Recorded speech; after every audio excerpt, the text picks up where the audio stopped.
Marquee matchups all over the upstate with region play in full swing. It's week 8 of Fairway Ford Friday Night Hits right now. I'm Mark Whiteman. Thanks as always for joining us. We begin tonight down in Clinton, where the unbeaten Red Devils are having a year to remember, hosting Chapman on a roll in a massive region showdown. Julie Morris with our game of the week, and it was a good one. Clinton and Chapman enter this matchup undefeated in region play, with the Panthers riding a 3-game win streak and the Red Devils looking for their 8th win of the season. First quarter, Chapman putting together a nice drive on its opening possession. On 3rd and goal, Drew Settle hits DJ Black for a score. Panthers up 7-0 early. But Clinton responds quickly. Still in the first, Red Devils running back Ja'Cory Gary taking it in from a short distance. Tie game 7-7. It's a back-and-forth battle early. One of the best plays of the game coming here. Check out Black. Even after contact, he just keeps going. That sets up another Chapman touchdown. Settle to Sean Cunningham. Panthers retake the lead. They're up 14-7 at the end of the first. Panthers score another touchdown in the second to increase their lead to 14, but Clinton still fighting. Davis Wilson throws a great ball to Justin Copeland. Red Devils cut the Panthers' lead to 8. Chapman's up 21-13 at the break. Clinton pulls within 2 in the third, and at the start of the fourth, the Red Devils take the lead. Bryson James punching it in.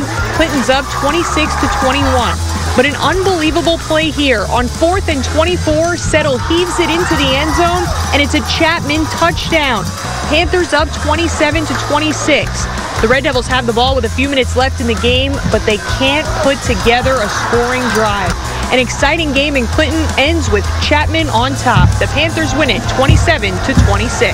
This team's super close. They're going to keep fighting for each other. That's a great football team right there. I'm just super proud of our guys tonight. Clinton plays at Emerald next Friday. Chapman plays at Union County. In Clinton, I'm Julia Morris, WYFF News 4 Sports.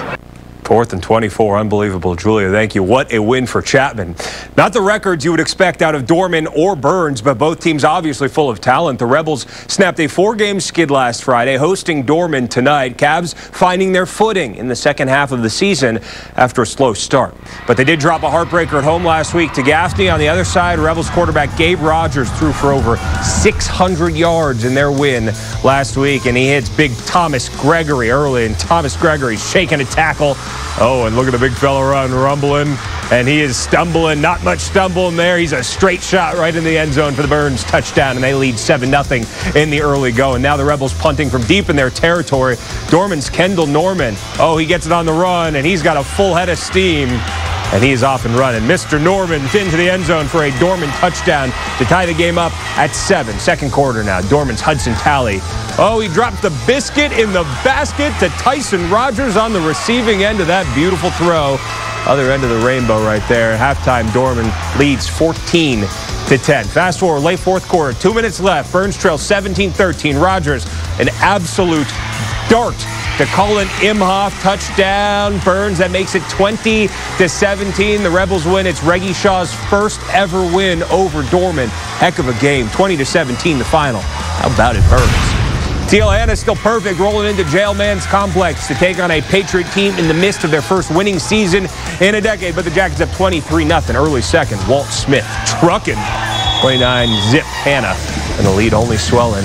Knox Witten, a short score right here, picking up 6 at the corner store. Hannah all over JL. Man, they're 8-0 after they beat the Patriots 50-7. Powdersville playing for their second time in 5 days. The 7-0 Patriots at home against winless Carolina. Powdersville's got the ball early. Eli Hudgens rolling right, hitting Drake Sloan. Sloan's got a lane, and he's got a 20-yard Patriots touchdown as Powdersville off and rolling in this one. Carolina's Quez Slide just trying to make something happen, but the ball is popped free.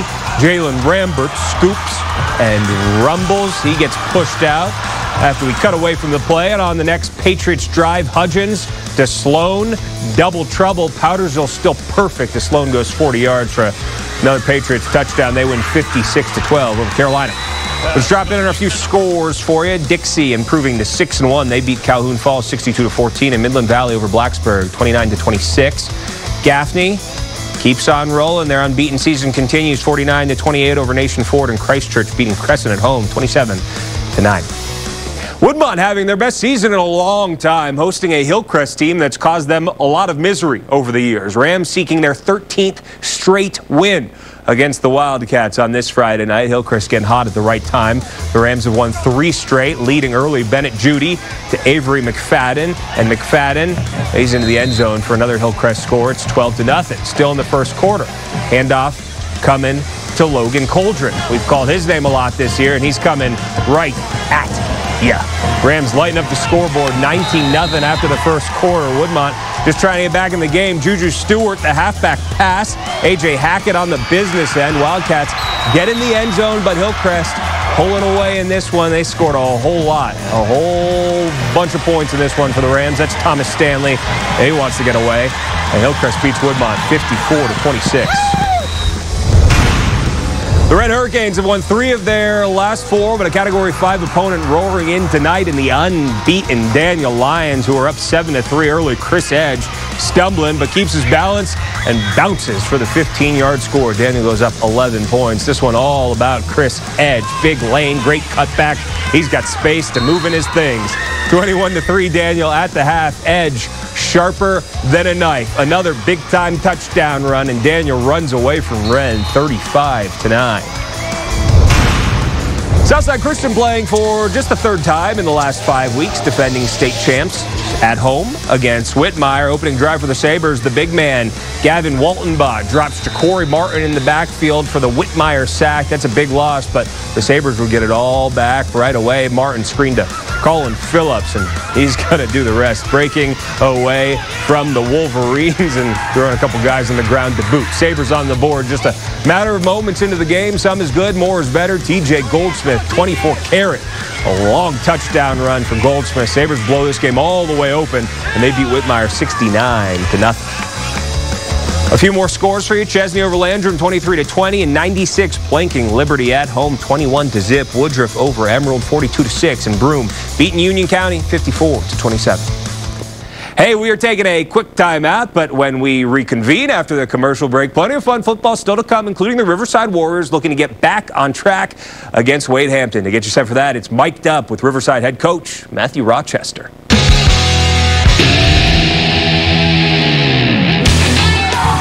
Kick off, let's go. Hey man, they gonna get tired like that. We gotta get on the line and go. Hey, don't be afraid of the run or take it down. You smell that? That's the end zone. You smell it right now. We're mic'd up. Okay? But listen, he probably don't know. It looks like they're moving towards the line before they snap. You gotta feel it, you gotta smell it. Let's go. Dig deep right here, go get one. I like it though. I like it, 7, next play.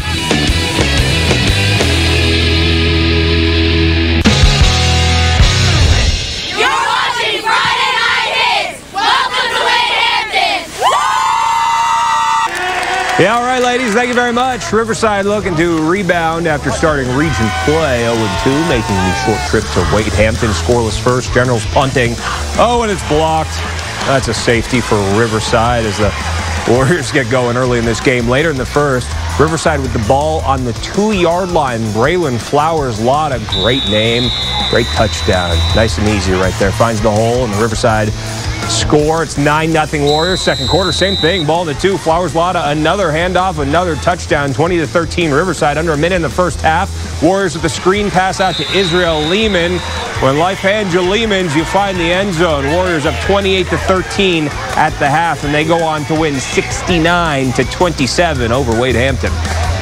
Hello and welcome back to Fairway Forward Friday Night Hits. Oh-hum, another dominant season for Abbeville continuing to take shape. The Panthers, excellent, unquestioned. They're 7-0, an average margin of victory of 40 points a game. West Oak up against it in this one. Panthers pedal to the metal pretty much from the opening kick. And off a West Oak punt, it's C.J. Vance fielding it on the hop, losing folks and finding peace. How about a 55-yard punt return touchdown as he goes all the way down the field, making a, didn't even really have to make a bunch of people miss because he's got a lane, he's got blockers, and we're just getting started for Abbeville. Jamarian Burton, he's moving, he's grooving, he's got another Panthers scoring play. And all right, now they are backed up on the 3-yard line. Surely this won't be a touchdown, but it is a touchdown. And don't call me Shirley. Antonio Harrison can scoot 97 yards with a lot of room to roam, and it was that kind of night for both Abbeville and West Oak. They beat the Warriors 54-0.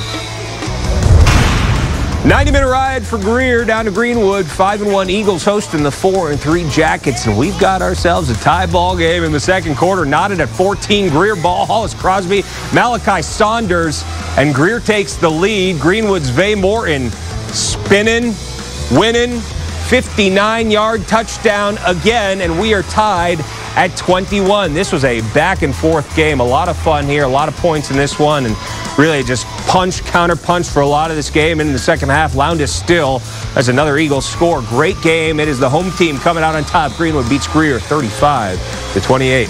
Let's drop back in on a few more scores. Travelers Rest beating Walhalla 29-22, and Clover over Boiling Springs 17-7. And Southside, they stay unbeaten in their region 36-26 over Blue Ridge.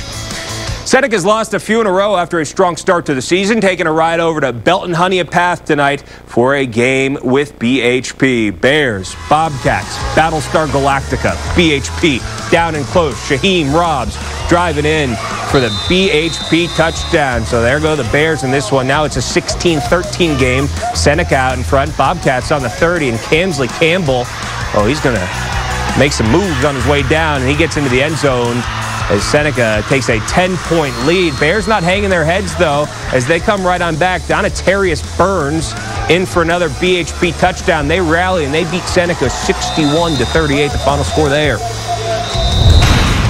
Lawrence and Taylor's facing Eastside. Senior day for the Eagles, but it's the Raiders doing their thing in this one. Ty Roberson in for the short score, coming right your camera. 14-0 Lawrence in the early going. Still in the first quarter, James Rawl, he's going to look for his guy Michael Mankaka right here. A 44-yard catch and run, and he's off to the house, and the Raiders are bouncing. It's 27-0 before the end of the first quarter. Lawrence is moving along comfortably in this one. Then it's going to be Rawls going deep to Jay Pulley, and Pulley's coming up with another touchdown for Lawrence. They blow out Eastside here 69-10. Berea having a solid year, seeking their first 4-win season since 2014 at Palmetto. He's loving the shirts. Why wouldn't you? Close game in the third. Mustangs with the ball. It's Zorian Brown weaving and dreaming of 6, and he is in for another touchdown right there. And oh, he's coming right to the camera. He sees it, so might as well do a little dance. Get down tonight. Palmetto up at that point. Berea ball in the 30 now. Amaze Robinson throwing long, and Jaheim Dodd comes up with it. How about that touchdown? It's a 50-yard score for Berea, and they tie this game up, and it's the Berea Bulldogs going on to beat Palmetto here 42-35 as Berea's solid little football season continues. How about the Bulldogs now? 4 wins for the first time since 2014. A great night of high school football all across our area. Just 2 regular season weeks left, if you can believe it, for Julia and our entire hardworking crew that works so hard to put this show on air for you each and every Friday night. Thank you so much, as always, for joining us. We'll see you next week. Same time, same place. Have a great weekend.